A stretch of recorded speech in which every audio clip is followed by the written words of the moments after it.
Live? Now we're live. Now we're live. Okay. Hello, everyone. I'm going to wait until my new cameraman. Actually, you all know my cameraman already. But I have today. He's with me, and I'm going to wait just a little while, not for long, until we have a number of participants. And I'm going to ask my cameraman how many are there, and who is it? By the way, whoever is there, do me a favor. Could you write your name in the chat box so I can say hello and I can welcome you on board? The three of you, fantastic. I'm so looking forward to seeing or having my son tell me the names who are on board. Anyone? Okay, we'll just wait a little while until we have a little moment. We are 4, and at 5 we'll start. Okay, ta-ta. See? You already know? You think you know what I'm going to be doing? I don't think you do know, not yet. And if you do think, if you know what I'm going to be cooking, can anyone tell me who is cooking? Who's cooking and what I will be cooking? Okay, so now we're 5. Welcome on board. Welcome on board on Pumpkin. Today is going to be Pumpkin Day. Really? Is it really going to be Pumpkin Day? I wonder. I'm going to welcome all of you, and I'm wondering if my cameraman can give me just a few names as to who's on board. Asana, hey, Baher, and Wait. Hello, Asana. Hello, welcome on board. Mariela. Mariela, hola. Hello. Ciao, Mariela. And who else? No name. And all the others who have not written or texted their names in the chat box yet, please do so. But I'm going to welcome you on board anyways. And my son, who's going to be my cameraman today, his name is Nikolai. Some of you know him, some of you don't know him, but he's my cameraman today. Last week I was in Leipzig, and it was Birgit who was a camera lady. Today I'm back in Berlin, and it's my son. All right. Okay. So today I'm going to take you out of your comfort zone, and really to the point where you're going to say, oh, really? Am I ready for this? Am I really ready for this? You will all be ready for this. It's a very comfortable and a very easy way to step out of your normal daily cooking comfort zone. So when you see a pumpkin, you'll say, okay, we'll have pumpkin soup. That's fine. We'll have pumpkin puree. That's fine as well. We'll have baked pumpkin. That's good. Today it's going to be different. All right, are you ready for this? I'm going to ask the cameraman to zoom in just a little bit, and to show you what we will have today. Okay, I'm going to put the pumpkin down. I'm going to hold the pumpkin rather, and I'm going to ask my son to just show you. We'll have the cinnamon, the barberries, roses, cardamom, cinnamon, sesame, black sesame, not nigella. These are actual sesame seeds. Lumi, these are dried lime, and I bought them in the United Arab Emirates just recently, meaning actually recently, it was in April. Then we'll have, no, not in April, I'm sorry, it was last November. And cocoa or cocoa powder, roasted pistachios, which I roasted this morning. And guess what? Here we have kaki or persimmon, figs, we have pomegranate, and back to the spices. We have cardamom, nutmeg. Now for those of you who haven't seen it or cannot see it, this is nutmeg. And we have Emirati wild black honey. And on to the right here, we have the cocoa nibs, or these are raw cocoa beans that have been crushed, and they're called cocoa nibs. Dried chili, chocolate, and back to the pumpkin. Isn't that an incredible mixture? All right. Okay, my cameraman has something to say. What would you like to say? Just place the pumpkin away from your face, please. Okay. Okay, I've been just asked to remove the pumpkin away from my face. It's Okay, shall we start? And as I said before, as your personal home chef and as your coach, I'm a life coach as well, you're going to be stepping out of your comfort zone. You saw the ingredients and you're going to be wondering, what are we going to do today with chocolate, spices, the fruits, and the pumpkin? Isn't that amazing? It is. You're going to be literally stepping out of your comfort zone. This is going to be more and more, you will be confronted with more and more of stepping out of your comfort zone, whether you want to or not. But this, through food, it's a pleasant way. And once you get used to stepping out of your comfort zone consciously, not subconsciously, but consciously, that's when things become a whole lot easier. And you'll see it'll become a whole lot easier at work. It'll become a whole lot easier when you have, when you're a leader and you have a team to lead, or you're part of a team as well. If you can step consciously outside or out of your comfort zone, you're going to be the winner for yourself and for others, which means everyone wins around you and you win yourself as well. So, shall we get ready and cook? Let's start. Okay, sharp knife. I'm going to try to cut this in half. This is an organic pumpkin. There we go. And grown in Brandenburg. So any of you can guess the name of this pumpkin? You can write it down. There we go. Look at this. Have a look. And if just make sure that you recognize the pumpkin and you can write the name down in the chat box. Okay, I've now cut it in half and we're going to use half only for now. And I'm going to take a spoon. I'm going to ask the cameraman. Okay, there we go. I'm going to remove the seeds. By the way, the seeds, we are not going to be throwing them out. I'm going to be using them as well, which you will see a little later. I'm going to scrape this out. There we go. And I'm not going to clean them tonight. I've already cleaned for you the seeds from a previous pumpkin this morning. So I'm just going to put this aside. Oops, sorry. There we go. And we're going to cut along the lines here. Although this is quite wide, and you can see that this one here has narrow wedges. Let's go for this one here. Okay, so I'm going to start here. There we go. That has the seeds, says my son. You're right. Okay, so we go back to this one. Let's go back to this one. It's an easy way of doing it. It doesn't have the seeds. Okay, one. There we go. It's all clean. Lovely color. And we'll go with the second one. More or less the same width. Just make sure they have more or less the same width. You can go thinner as well, and you will see why. We're going to bake them in a different way. There we go. You can go a little thinner if you so wish. We're going to cut the entire half of this particular pumpkin. Any of you have guessed the name of this pumpkin? Any of you ready to write the name of this pumpkin in your chat box? Oh, I'm sure one of you or some of you know the name. I'm going to wait until the end. Okay, so here we go. We're going to cut these. There we go. And one more time, or two more times actually. There we go. So we have cut the pumpkin. I'm going to place them on into this particular baking sheet. And I'm going to ask the cameraman to come a little closer so that we can have a look at the pumpkin wedges. This way. And this way. You can try to squeeze them in any way you so wish. Actually, it's easier this way. It also makes it look very pretty. There we go. And the others, the smaller pieces, we can add them here in between. Actually, the larger one comes here and the smaller one comes there. Okay, what we're going to be doing is baking them. But before we're going to bake them, we're going to give them that added flavor, that added kick. And why are we doing this? Because it's going to be part of a dessert.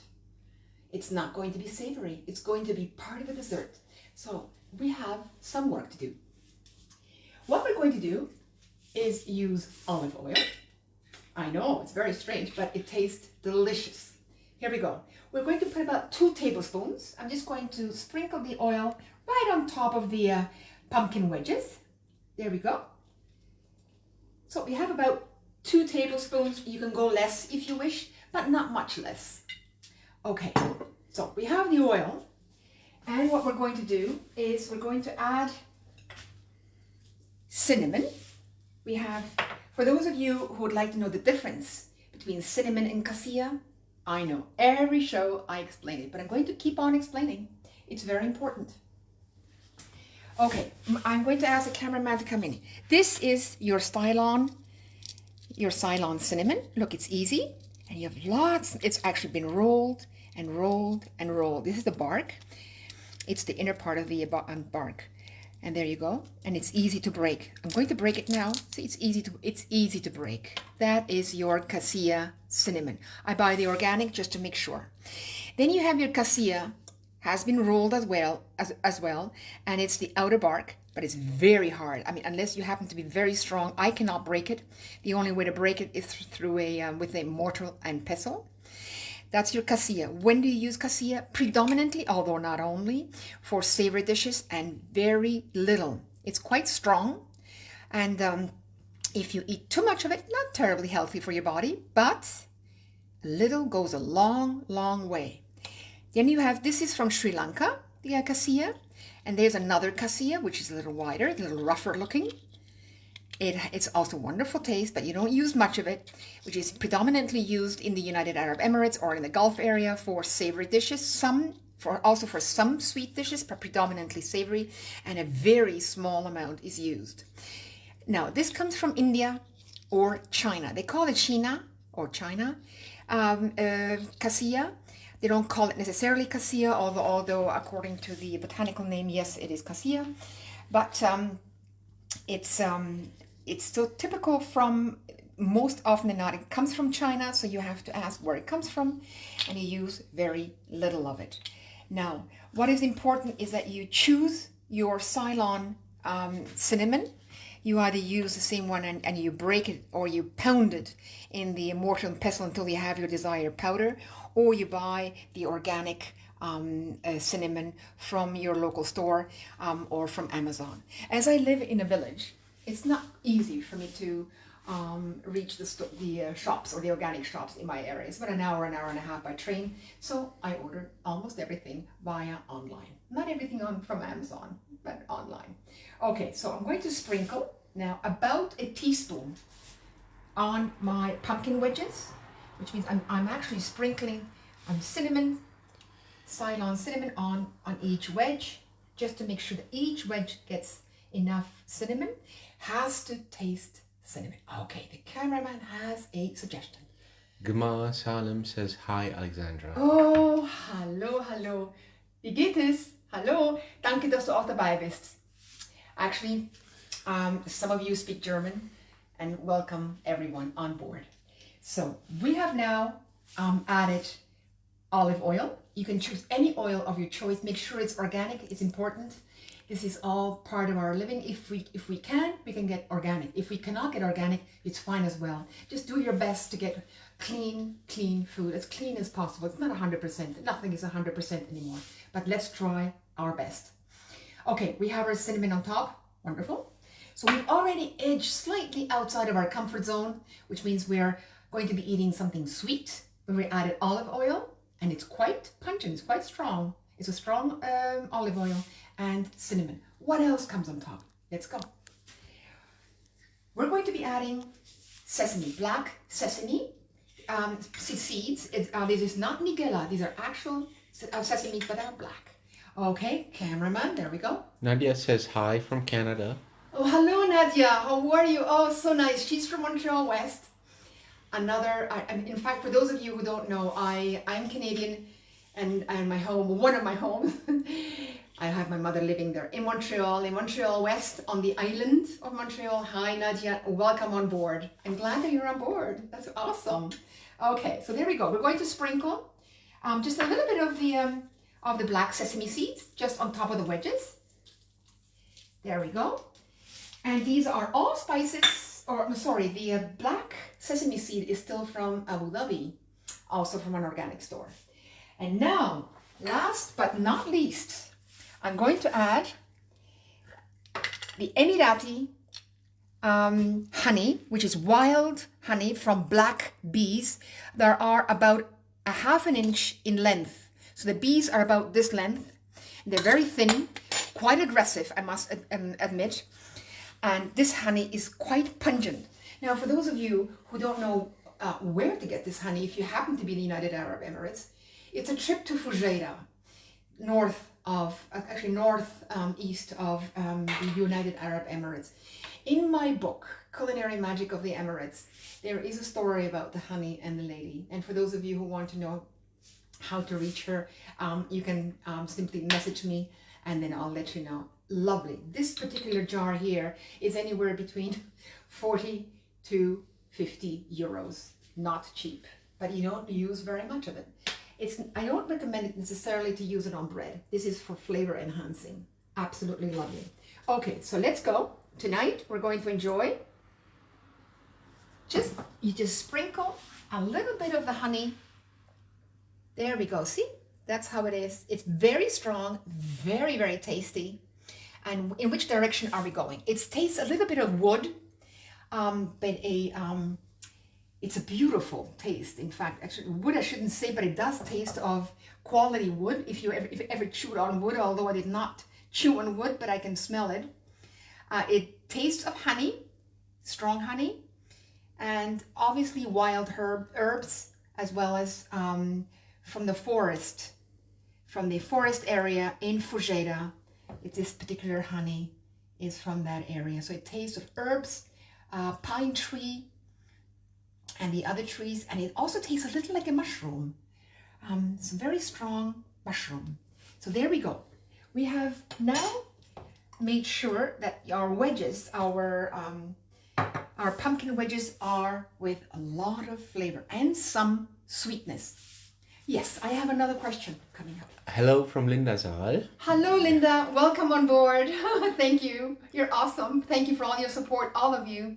And an hola, buenas noches, looks great from Akos. Hola, Akos. ¿Qué tal? ¿Cómo estás? Gracias por venir. Akos, for those of you who don't know, he is in Hungary, in, I think, Budapest. Wonderful. Thank you so much and welcome on board. And in fact, we have another one from Hungary. So two of you are actually watching me from, one from Budapest and one from the area of outside of Budapest. Okay. Now, what are we going to do with this? We're going to be actually doing the following.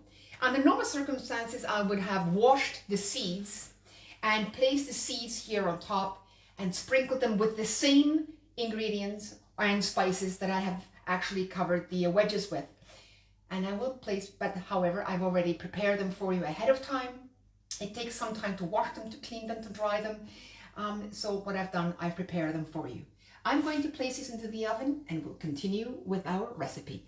Okay, so I hope you're writing all this down. It's a lovely, lovely recipe, not only for you, but for everyone whom you're going to be sharing it with. And make sure, no matter how strict the pandemic or the rules are in the country where you're living, you can still share food with the people whom you want to. And I will explain to you how, even if they're not at your place. Okay, let me place it into the oven. And I'm just going to quickly wash my hands because I have them with honey.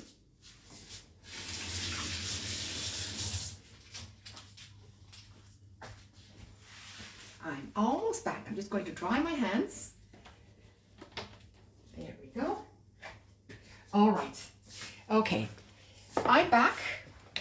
And we have used half of the pumpkin. If you're going to have a larger number of guests or friends to share this with, use the whole pumpkin. It just goes away very, very quickly. It's exquisite. It's so exquisite that you're not even realizing actually that you're eating a pumpkin. All right, I'm going to put the pumpkin on the side. And our next, what are we going to do next? We're going to be using, actually I'm going to prepare the pomegranate. And I'm going to show you at the same time how to clean the pomegranate relatively fast. Now let's hope, although I cannot guarantee, let's hope this pomegranate is good. Some are not. Maybe we're lucky. Okay, so I'm going to cut it. This has been washed, organic. It's hard to get the organic one, so I don't expect everyone to find the organic pomegranate. Okay, I'm going to cut just the crown. That's all. And I'm going to make sure that this centerpiece is still there. Very important. And you see these lines, these are wedges. In fact, these are little tissues that separate the grains. I'm just going to cut along the side, 3/4 way through. It's about 80%, not 100%. Okay, so I'm just going to cut again. 80%, and we go down here as well. I know we're going to get slightly stained from this, but it doesn't matter. Okay, and I think we have two more, no, a little more. Okay, and here. Now, I'm going to just pry it open very gently. I've done one mistake already. There. Just hold the center, make sure that the centerpiece stays. 2, 3, 4, and there we go, 5, and we almost made it. Okay, there we go. So we're very successful and we're very lucky. Look how beautiful the pearls are. They're rubies. I call them rubies. They're just so lovely. With very little white tissue, just around there. I call them white tissue. Actually, it's the white skin. Now, I'm going to take my left hand, hold it in my left hand, hold it upside down. And I know this is dangerous, but it's not dangerous at all. This is where you're going to be going outside of your comfort zone. You have a knife, a very heavy knife. And you hold it along this side, which is not sharp. Point towards you, and you're going to hammer it, pound it. There we go. So we're going to pound it until all the seeds are out. This is an easy way to do it. You don't have to use water. It's a very natural way of doing it. This is how I learned it at one of the cooking schools. There we go. Now the knife could be heavier, but we're doing well. There we go. And we're almost done. Not quite, but almost. Now let's have a look. How much is left? Well, we still have some left here, the corners. Let's see if we are successful. We'll try our best. Oh yes, they're coming out. Okay, and the rest is most likely, oh, there we go. I think we've done a very good job. And these we can pry out if we really want them. And there we go. Okay, so I'm going to remove the centerpiece of the pomegranate and quickly remove the white skin. Now, for those of you who may know or may not know, but the pomegranate is also very good against diarrhea, meaning not necessarily the ruby seeds, but the skin. It's the outer skin. When I lived in South America, in Chile, we cooked the red part of the skin, including the white part, in water. It's actually very slow cooking for about 10 to 15 minutes. And per person, only 1 wedge of this particular outer skin, or leather as they call them. And you would cook about 1 or 2 cups of water, and then you drink it. It's awfully bitter. This is not tasty, and you don't add any sweetener to it, but it's against diarrhea. And in South America, we often have diarrhea. We experience diarrhea. So now you know it's an awesome anti-diarrhea drink. Okay, my cameraman has a message for me. Nora says hola. Hola, and Nora. Mariela says it looks wonderful. Oh, thank you, Mariela. Hola, Mariela. Okay, so we're going to put the pomegranate seeds to the side for now until we have the next part of the fruit done. So allow me just to put this on the side. And I'm going to wash my hands as well. And I'm just going to clean up the place for you. There we go. So it's almost clean. Magic is happening. There we go. Okay, so what we're going to be doing next, we have parsimon or kaki. Now, most of us who have eaten kaki have had the experience of eating parsimon or kaki when it's very, very, very soft, exquisite, delicious. This time, we're going to be having them semi-hard. Why? Sorry. Let me just quickly wash this. Okay, there we go. The parsimon or the kaki has to be semi-hard. And here we go. We're going to cut it. When we have these parts inside, we can cut them away. So we're going to cut some actually squares. The center part we're going to not keep. I'm just going to be a little bit careful here.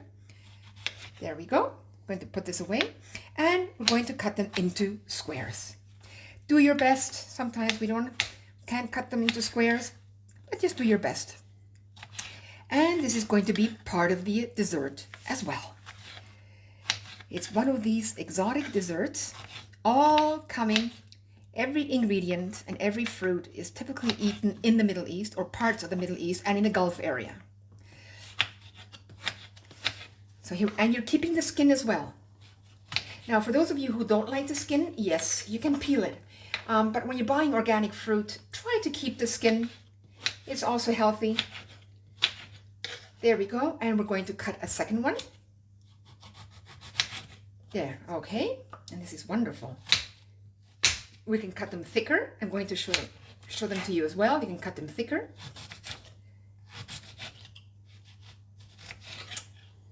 Now, this one here is less orange in color, which means it will be just a little less sweet. But you don't have to worry about that because we will actually be making a sauce, which is going to be somewhat sweetened so that you can eat the fruits with the sauce. And I think Gisela, are you there? Gisela, you know the sauce. You may know the sauce. The sauce you've already had in Abu Dhabi, and I think you may even have cooked it during one of my cooking shows. So let me just transfer this to the platter on which we're going to be serving it on. I'm just going to quickly put them on here. This is the platter. This is for a group of 4.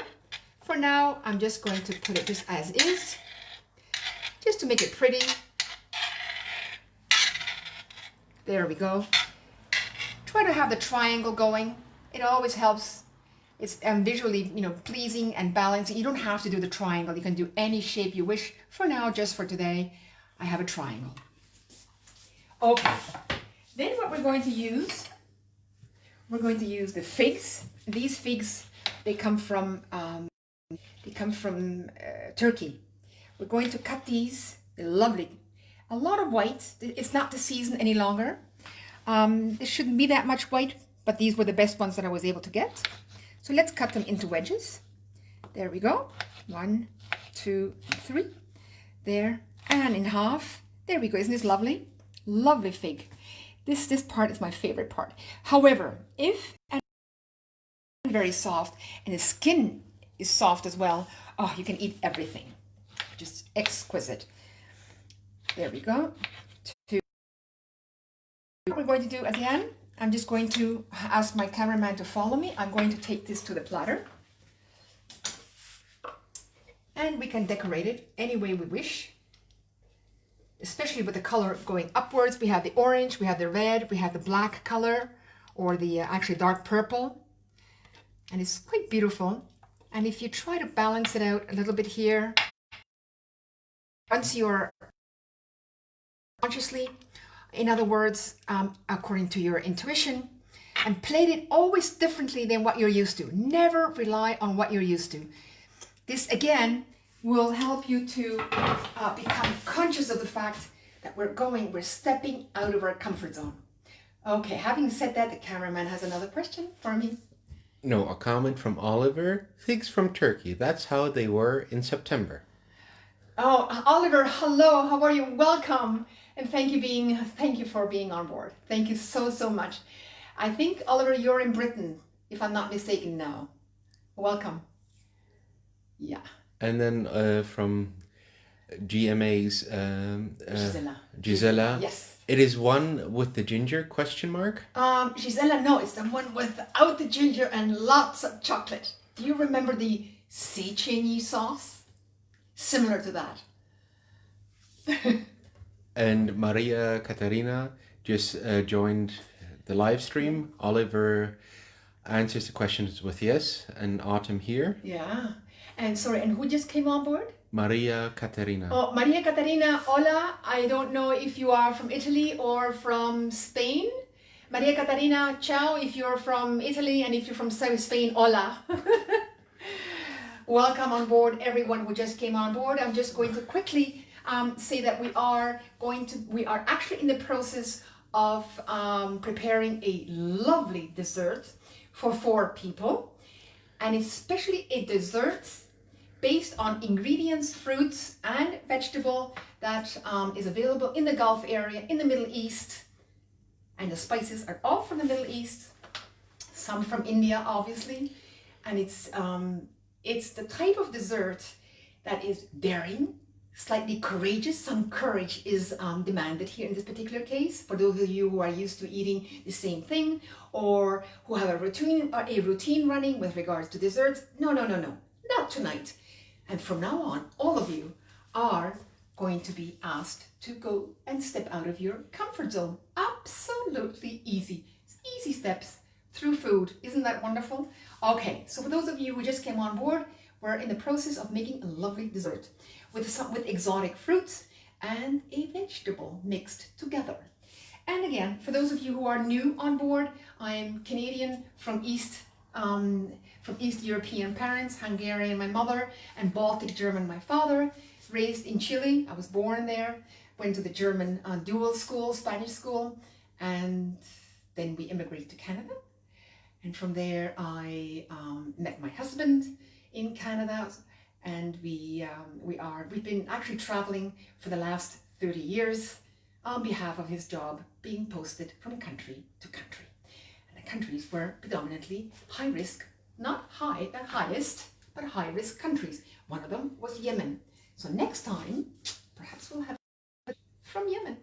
Okay, two pieces of figs again. There we go. I'm going to place them there. Okay.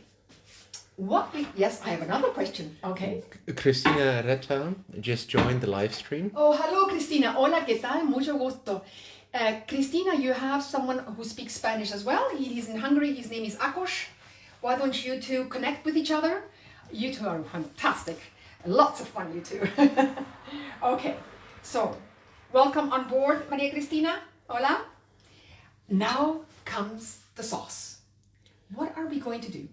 Now, I have here melted chocolate. Now, there is a good reason for it. I have here semi-bitter chocolate. We're talking about 75-80% chocolate. Now, for those of you who want to go absolutely higher, 90% or 100%, that is very bitter chocolate and no sweet aspect to it as well. In this particular recipe, I'm using 75-80%. There is some sugar in it, absolutely. This is in order to avoid adding sugar. However, if you not your sweetener, and I'm going to give you the choice which sweetener. You can use your white sugar. I'm not particularly fond of white sugar. It has bleach in it. We don't want to use white sugar. And the brown organic sugar or raw organic sugar is preferred. And then there's another sugar or a sweetener rather that was used many hundreds of years ago. What else? It's the honey. You can always add a little bit of honey of your choice.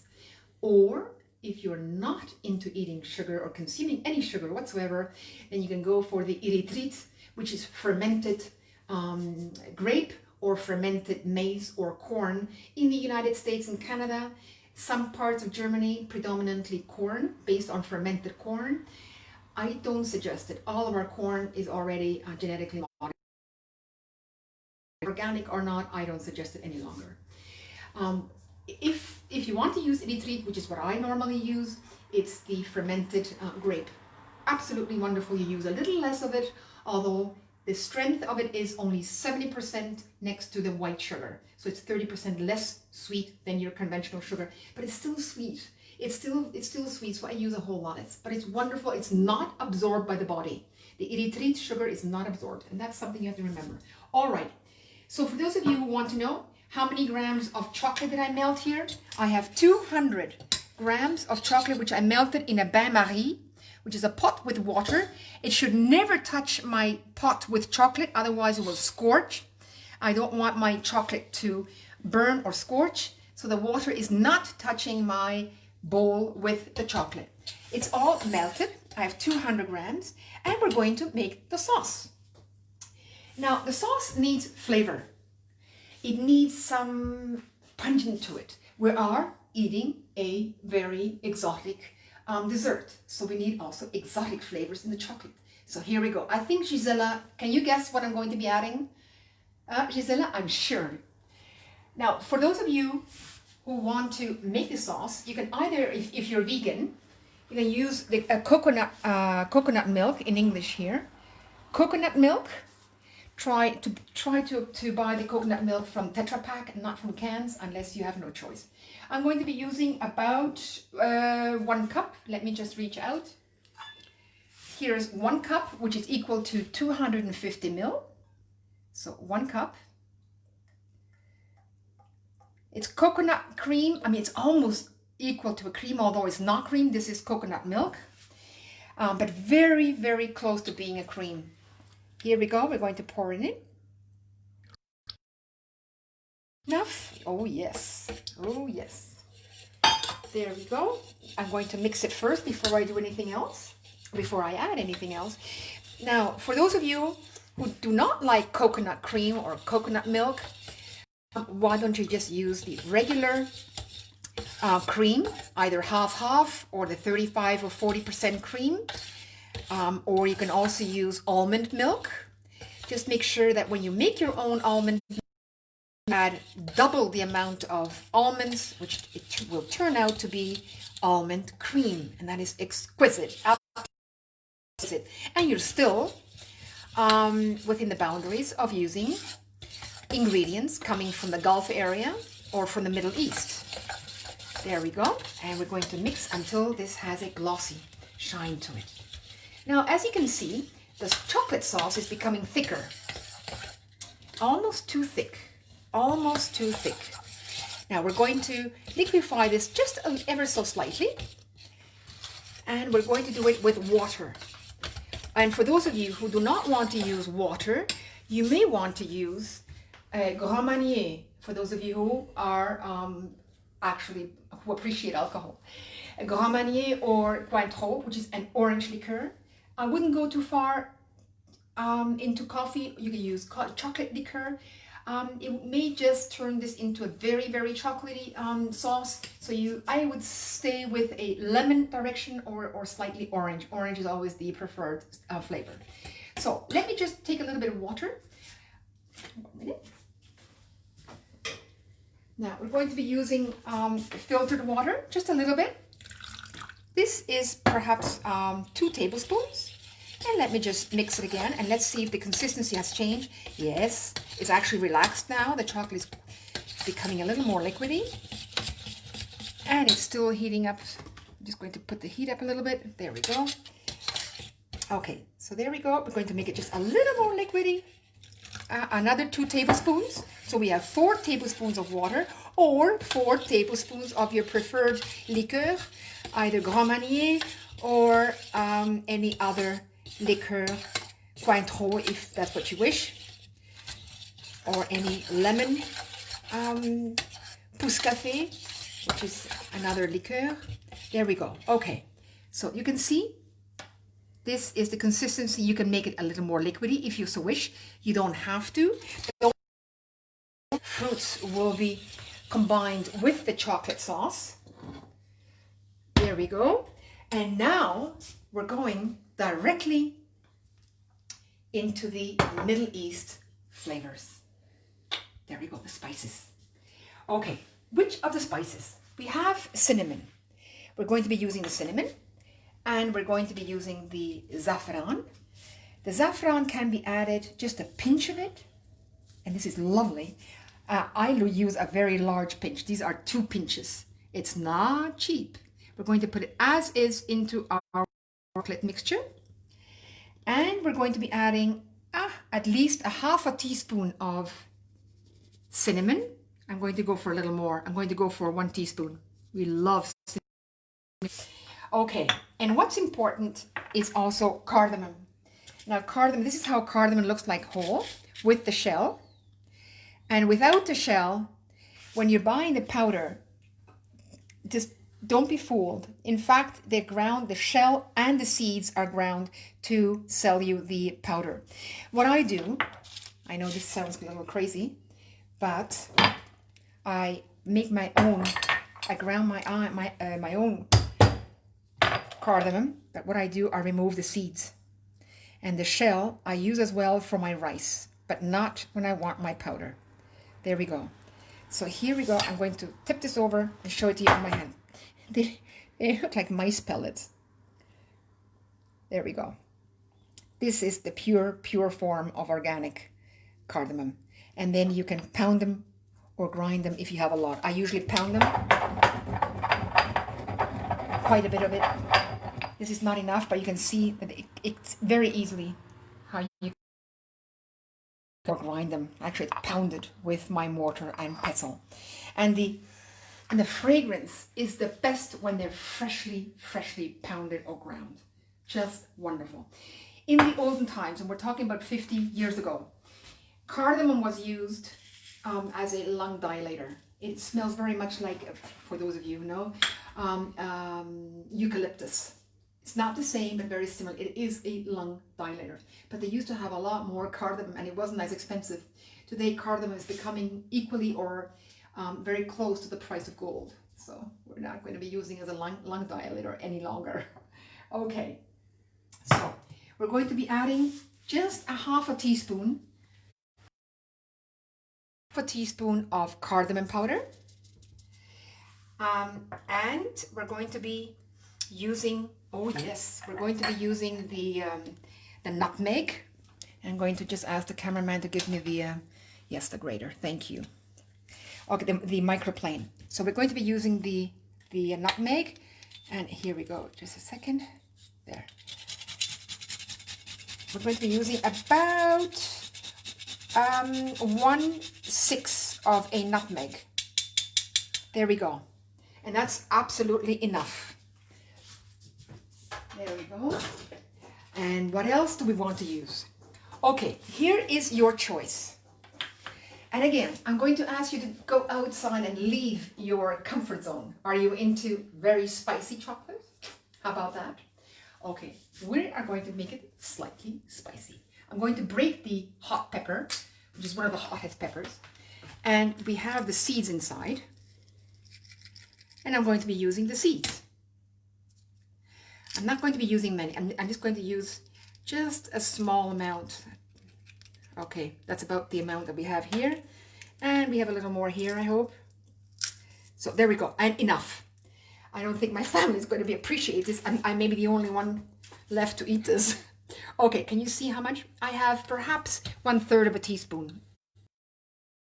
So you can mix that in as well. Last but not least, what I have here are barberries. Barberries, you can compare them to cranberries. They're not the same. They have very little seeds. They're very small. And I'm going to show it to you here on my hand. They're very small. They're sour, creamy sour. Not as sour as a cranberry. You can buy the bushes, by the way, the barberry bushes. The barberries, I order them online, organic, but they come from Iran. And in my opinion, they are the best ones. They're wonderful. You can actually just sprinkle them on rice, on potatoes, on your meat, and we're going to add them as a crunch. It's a slight crunch into the chocolate sauce.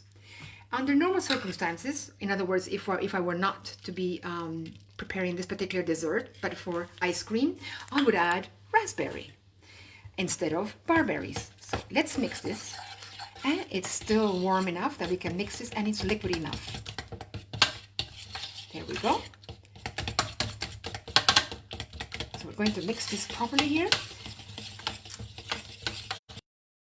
And here comes last but not least. We have also, I mentioned before, we have dried lime.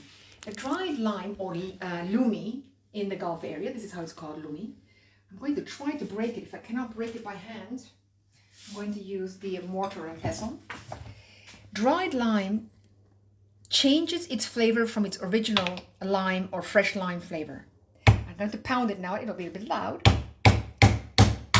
There. Have a look. This is how the dried lime looks like from the inside.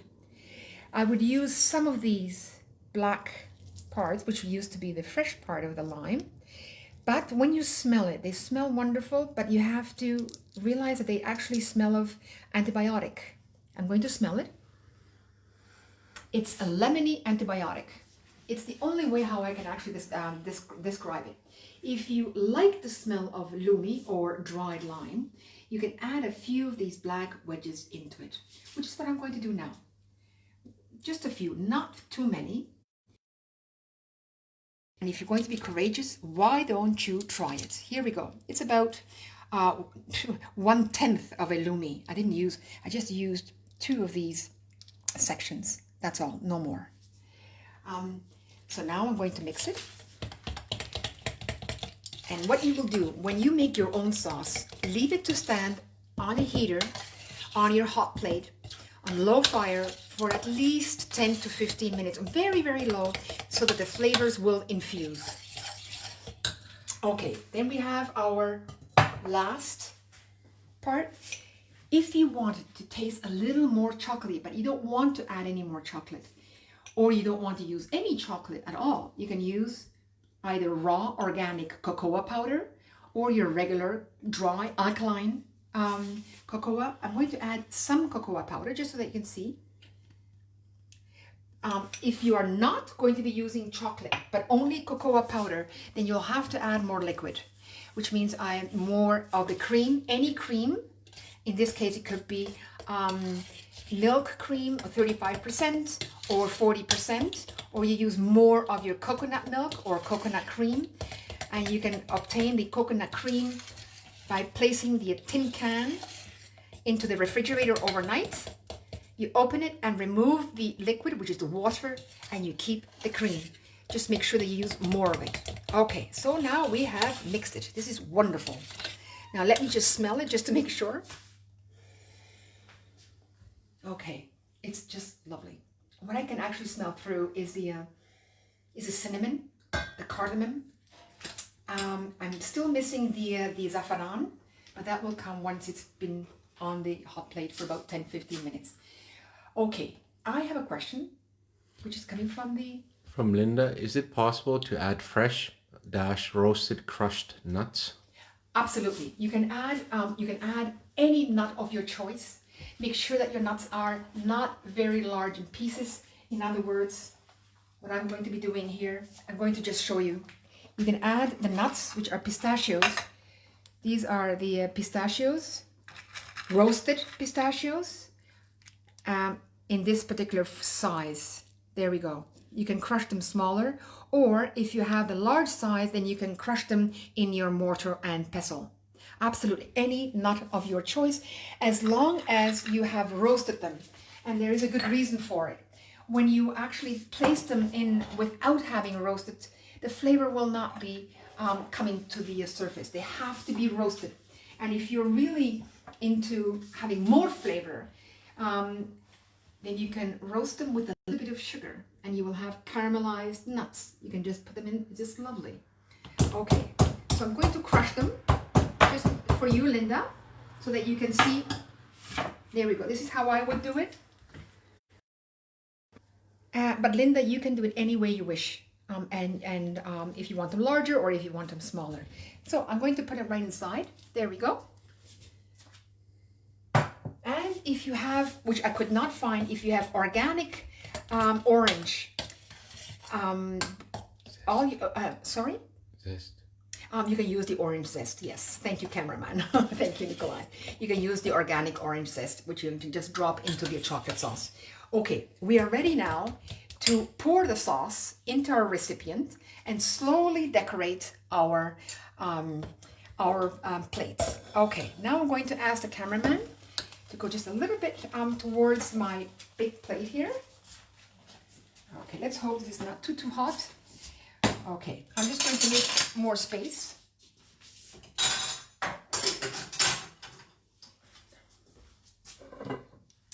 Okay, there we go. This is going to be easy. And by the way, what I did forget, I'm going to show you, I have rose water. I am going to use rose water, absolutely. And 2 tablespoons of it for me. If you're not sure and you're not familiar with rose water, then use just a little bit of it. Smell it first. And if you like it, you're going to love it. You're going to absolutely love it, I know. But if you don't, then don't add it. Or you can also add orange blossom water instead of the rose water. I prefer the orange water. Okay, so I'm going to add 2 tablespoons. There we go. And for those of you who wonder where to buy the rose water again, and it's Amazon. I didn't find it anywhere else, but try to search online unless you have an Arabic store, Iranian store, Persian store, or any Asian store selling the Lebanese or organic. If you can find organic, lovely. I couldn't find the organic any longer, so I bought the Lebanese, which is just wonderful. The flavor is just exquisite. Okay, so I'm mixing it again, just to make sure that the the rose water is fused into my mixture. I'm just going to turn the heat off. There we go. Okay, and now what I have done, for those of you who are wondering what this is, I also baked half a pumpkin, but not complete. It's not entirely soft. It's semi-soft in order for the chocolate to remain inside the pumpkin. Okay, this is one way of doing it. And I'm holding the pumpkin with saran wrap, with a plastic wrap, so that it will actually stand.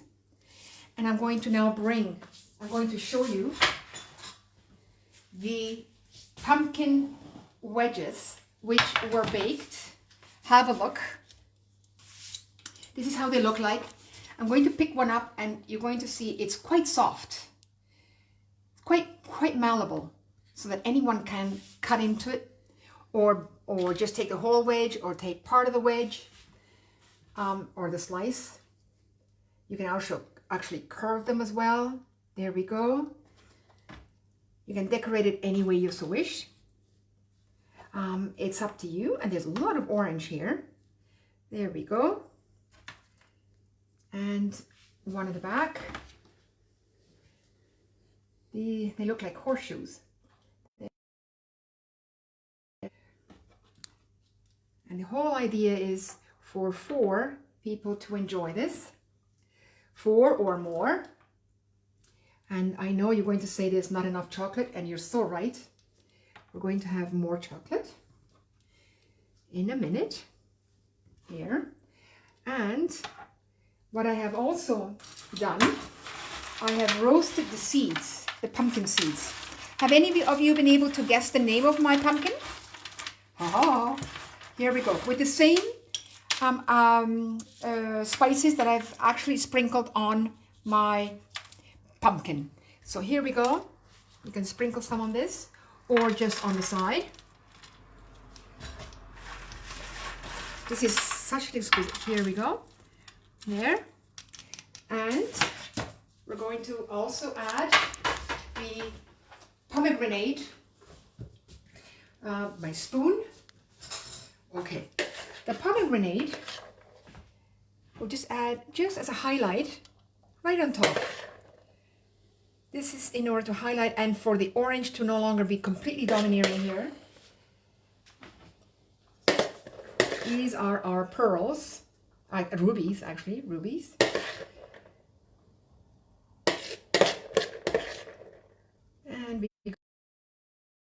And there's another surprise that I'm going to add, which I have not shown you yet. You'll see that in a minute. There. And one more surprise. Let's see what it's going to be. Gisela says it's a Hokkaido yes, she's pumpkin. right. She's absolutely right. Bravo, Gisela. It's a Hokkaido. Yes, absolutely. All right. Okay. I'm going to add. Now, what I have made, and what goes very, very, very well with it, is Persian ice cream. I made, for those of you who are wondering why is it yellow, it's Persian saffron ice cream. It's not a national dessert, but it's almost a national dessert. If you are going to be visiting Iran, you cannot go and leave the country without having tried saffron ice cream. And they usually sell them around the corner everywhere on a stick, ice cream on a stick. It's just so delicious, absolutely wonderful. And the next time will also be, I'll be showing you how to make saffron ice cream. Okay, I'm going to be serving the ice cream here as well. This is delicious.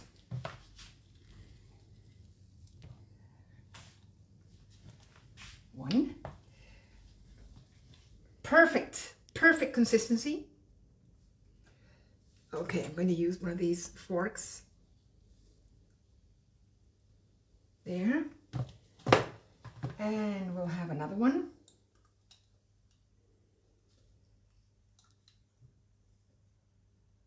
There. It's a little soft actually, perhaps. There we go. 2 and 3. Actually, the third one, we should put it here. It looks so much nicer. So, and we're going to now decorate with roses. I also have rose water in the ice cream. So we're going to be doing this in the chocolate as well. And lots of roses. This is simply for decoration. You don't eat the roses, it's simply for decoration. So what I'm going to do is add a little more of the, roasted pistachios. And we'll add a few pistachios on top. Here we go. And last but not least, we have our Turkish coffee. It comes on top. And here we go. So I wish you were with me, because I could actually serve this to you. And I know that you would love to eat this. There we go. I'm going to move this away as well. And then what you can do is when you're serving it to your friends, you simply place your forks on the side. In here, this is the second, the 2, and the third one is here. Let's just, they have some ice cream on it. Okay, 2, we'll just clean the third one. There we go. Okay, so this is your dessert platter. It's actually, you've stepped outside of your boundaries, outside of your normal curriculum, outside of your comfort zone. And you have a mixture of pumpkin, slightly sweetened. The ice cream has very little sugar, has erythrit in it, which is again a non-absorbed sugar by the body. And you have your natural sugars from your fruits.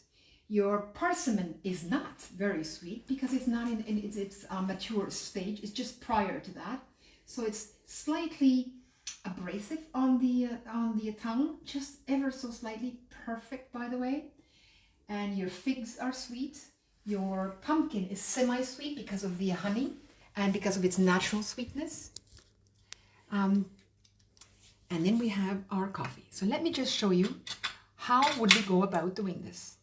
We could take the fig, or let's take a small piece of the, in fact, the vegetable out of the ordinary. You chocolate, and you just dip it straight into the pumpkin seed, which is also wonderful. And now let's see if one of the rubies will stick as well. There we go. This is a wonderful, wonderful combination. I'm just going to place this here, otherwise I cannot talk and I have to chew. We're going to also take the other fork and I'm going to show you with the ice cream. There we go.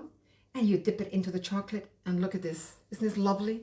You have your saffron ice cream made of 75% cream, 25% milk, very little sugar, and churned in an ice cream machine, which is what I have at home. And if you don't have an ice cream machine at home, don't worry, I will teach you how to make ice cream without a machine. So these are your options, but trust me, this is a beautiful platter, but never without Turkish coffee. And I'm going to pour it. There we go. This is Turkish coffee with cardamom and a little bit of sugar. Yes, I like it mazbout in Arabic, medium, but I did add erythrit, which is a non-absorbable sugar. All right, let me just taste it. Love it. It reminds me of my time in Abu Dhabi, where we get exquisite Turkish coffee, all roasted, Lebanese coffee roasted in Abu Dhabi. And again, once again, I am going to thank you all for coming, and I hope you will enjoy this dessert. And before we end this, I'm going to ask you all, when you are actually with me and when you're watching me cook, the idea is not just to cook. This is not a routine. Cooking, baking, preparing, plating, serving, talking to your guests is all a holistic act. And what do I mean by that? It's an act between one person and another person. It's between you and the food. You are being the creator at that particular moment throughout the entire time. So it's actually a responsibility to yourself. What you are creating is something that you will love yourself as well, to eat it, to actually enjoy. We're no longer in a time where we oblige ourselves, unless of course it's a financial reason. That's something very different. But under normal circumstances, we are not going to cook or prepare food where our body says, no, I don't really want it, but I'm going to cook because everybody else likes it and we have to cook it. No, we are no longer. We are now in an era, and I'm going to be quite open about this. It started a while ago, but very consciously for many of us, it started when Corona was declared. And that is the positive side of Corona. There's a negative side, but I'm talking about the positive side. And that is, why do anything that is no longer enjoyable? We're so short on this particular planet, and you never know. It is a direct connection. It's a one-to-one connection between the food and the guests to whom you are going to be serving. They are part of you and they're part of your environment. And at the same time, if you are, as I always say, if you're alone at home and you have no one to share the food with, yes, you do have someone to share the food with. Phone someone up, have them connect with you via Zoom, cook it yourself, have her or him or them cook it as well, and you enjoy eating it simultaneously, which means you're all together and you can share the experience. You can share the experience on how or what challenges you incurred, or that you weren't sure with a pumpkin. Why pumpkin? Or whatever. Have the discussion running. We must maintain the connection between or amongst our friends, our family. It's actually, we're experiencing a much deeper experience with our family, with our friends, with our partner through this Corona period, through the pandemic. We are actually communicating with each other a whole lot more and more intensively with an intention behind it. And this is what I find absolutely wonderful. So for those of you who are going to be joining me next week, I will have something Yemenite, most likely, and who will be joining me on the 28th. I think it's a Wednesday. It's an exception. I will not be cooking. I will be conducting interviews of someone very special, but in German, the following time in English. So for those of you who want to listen to my interviews, it'll be a holistic interview. In other words, someone who is who's written several books about how to talk to men and how to talk to women. It's a lovely lady with whom I went to school with as well. So join me on Wednesdays when I give the interviews, but I will be announcing them on Facebook and Instagram. And thank you so much for coming, all of you. However many you are, thank you for coming. Take care of yourselves and enjoy the food. Thank you.